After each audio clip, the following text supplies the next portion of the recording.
Good morning dear student. हम लोग हिंदी व्याकरण का लेसन 3 पढ़ रहे थे जिसका नाम था शब्द विचार। ठीक है, तो उसमें हमने सबसे पहले शब्दों के बारे में पढ़ा, फिर अक्षरों के बारे में पढ़ा।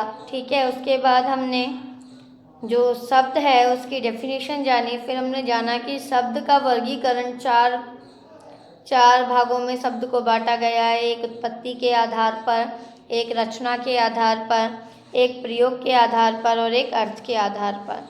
तो कल जो हमने अपनी प्रीवियस वीडियो में जो टॉपिक कल पढ़ा था वो था उत्पत्ति के आधार पर।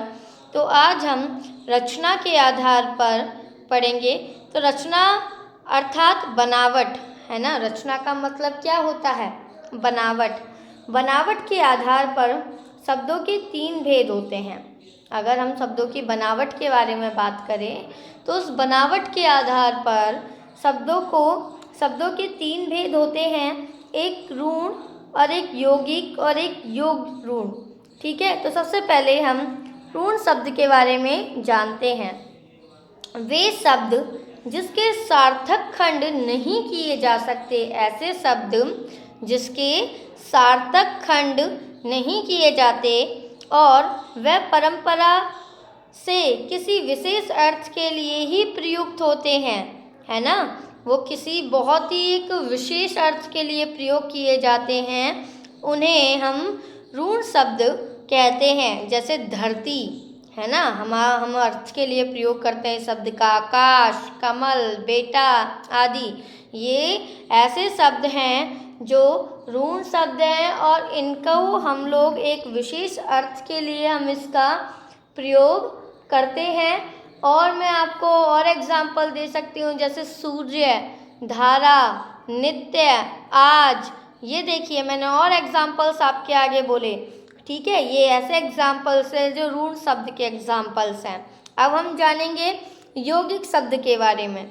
वे शब्द जो 2 या 2 से अधिक शब्दों के योग से बनते हैं, यानी ऐसे शब्द जो 2 या 2 से अधिक शब्दों के योग से बनते हैं, जिनके सार्थक खंड किए जा सकते हैं, जिनके सार्थक खंड किए जा सकते हैं, यानी उनको आधा आधा तोड़ा जा सकता है, उन्हें हम यौगिक शब्द कहते हैं। जैसे गौशाला, तो गौ को अलग कर दो, शाला को अलग कर दो, यानी गौशाला का मतलब होता है जहाँ पे आप गाय जहाँ पे बांधी जाती है ना, उसे गौशाला कहते हैं। तो यौगिक शब्द जो होते हैं वो 2 या 2 से अधिक शब्दों के योग से बनते हैं, जिसके सार्थक खंड किए जा सकते हैं, उन्हें हम यौगिक शब्द कहते हैं। जैसे गौशाला, विद्या प्लस आलय, छात्रवास, छात्र प्लस वास, छात्र प्लस आवास, हिम प्लस आलय आदि।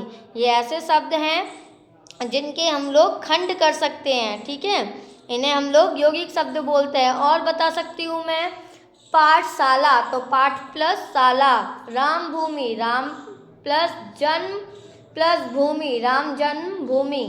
ठीक है, इस तरीके से आप इनको समझेंगे।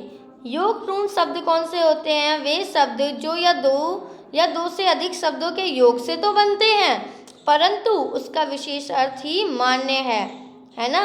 उसका जो विशेष जो एक अर्थ जो होता है हम उसी को ही मानते हैं। जैसे हिमालय, तो हिम प्लस आलय यानी बर्फ का घर, किंतु ये शब्द हिमालय नामक पर्वत के लिए ही प्रयोग होगा। प्रत्येक स्थान पर लगे बर्फ के ढेर के लिए हम लोग इस शब्द का प्रयोग नहीं कर सकते। आ रही है ना मेरी बात समझ में आपको? जैसे मैं बोलूं पंकज यानी कीचड़ में उत्पन्न, तो कीचड़ में क्या जो भी उत्पन्न होगा क्या आप उसको पंकज कह देंगे? नहीं, यानी कमल। ठीक है, तो इस तरीके से आप उसको जो योग ऋण शब्द है आप उसको इस तरीके से समझेंगे।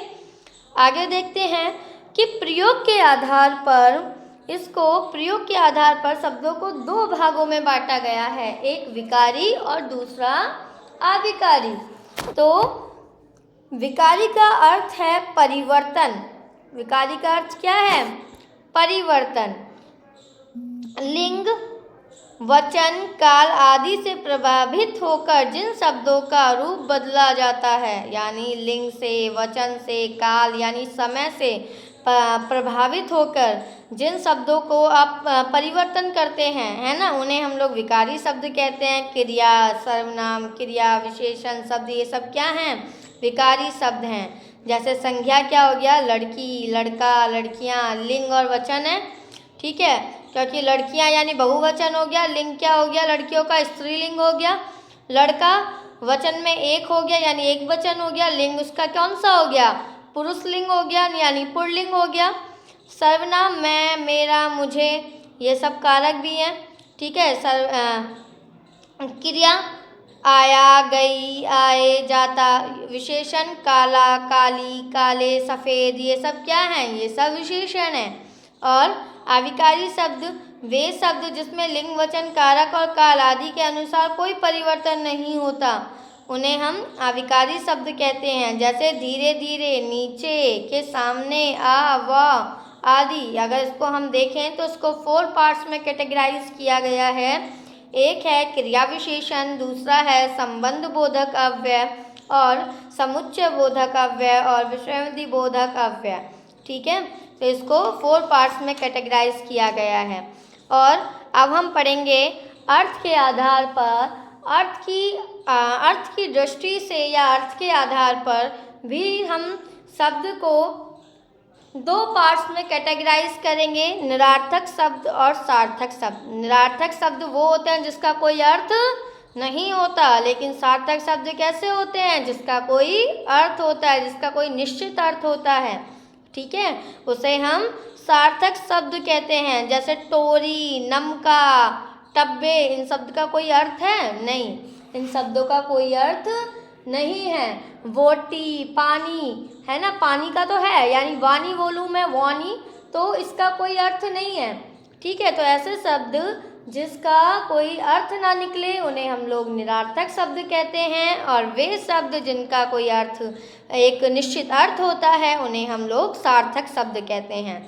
जैसे मकान, रोटी, सूर्य, चंद्रमा, माँ बाप, बेटा, बेटी, ये सब कैसे शब्द हैं? ये सब सार्थक शब्द हैं जिनका कोई निश्चित अर्थ होता है।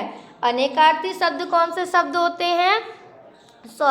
एकार्थ शब्द कौन से शब्द होते हैं? वे शब्द जिसका केवल एक अर्थ होता है ना, जिसका केवल एक अर्थ होता है, उसको हम लोग एकार्थ शब्द कहते हैं। और अनेकार्थक शब्द हम किसको कहते हैं? ऐसे शब्द जो एक तो होता है लेकिन उसके अर्थ जो होते हैं वो विभिन्न होते हैं, यानी एक से अधिक होते हैं, उन्हें हम लोग अनेकार्थक शब्द कहते हैं। पर्यायवाची शब्द, इन्हें हम लोग समानार्थी शब्दों से भी जानते हैं, यानी ऐसा शब्द जिनके बिल्कुल जो अर्थ, यानी जो बिल्कुल सिमिलर होते हैं, उन्हें हम लोग पर्यायवाची शब्द कहते हैं। विलोम शब्द जो होते हैं वो विपरीत अर्थ प्रकट करते हैं, उन्हें हम लोग विलोम शब्द कहते हैं। जैसे गोरा का काला, ऊपर का नीचे, राजा का रानी, ये सब कैसे शब्द हैं? ये सब हमें सामने जो हमारा शब्द है उसका हमें बिल्कुल विपरीत बताते हैं। श्रुति समविवरणार्थक शब्द कौन से होते हैं? ऐसे शब्द जो शब्द सुनने में तो एक जैसे लगते हैं, साउंड बिल्कुल एक जैसा आता है, लेकिन उसके अर्थ अलग अलग होते हैं। वाक्यांश के लिए एक शब्द, यानी ऐसा शब्द जो हम क्या करते हैं, अनेक स्थानों के, यानी अनेक शब्दों के स्थानों पर प्रयुक्त होने वाला एक शब्द हमारा वाक्यांश कहलाता है। वाक्यांश के लिए शब्द कहलाता है। जैसे जिसकी तुलना ना की जाए, अतुल्य, है ना, महीने में एक बार होने वाला, मासिक, ठीक है। तो इस तरीके से वाक्यांश के लिए एक शब्द, ऐसे शब्द होते हैं जो अनेक शब्दों के स्थान पर प्रयुक्त होने वाला एक शब्द वाक्यांश के लिए एक शब्द कहलाता है। तो अब ये आपका चैप्टर यहाँ तक पूरा कंप्लीट हो गया है। अब हम इसकी वर्कशीट आपको मैं सेंड करूँगी PDF के थ्रू, वो आप अपना कर लेंगे फेयर कॉपी में। हम अपनी प्रीवियस वीडियो में संज्ञा के बारे में पढ़ेंगे, ठीक है। तो आज के लिए इतना ही, और आप लोगों को ये मैं खबर करने चाहती हूँ कि हम लोग स्कूल्स में आपको कोई भी डाउट हो तो आप स्कूल में आके जान सकते हैं, या थोड़ा अगर कॉपी वॉपी चेक करवानी हो तो आप वेडनेसडे या सैटरडे को भी आके भी आप अपने डाउट्स को क्लियर कर सकते हैं। ठीक है, धन्यवाद।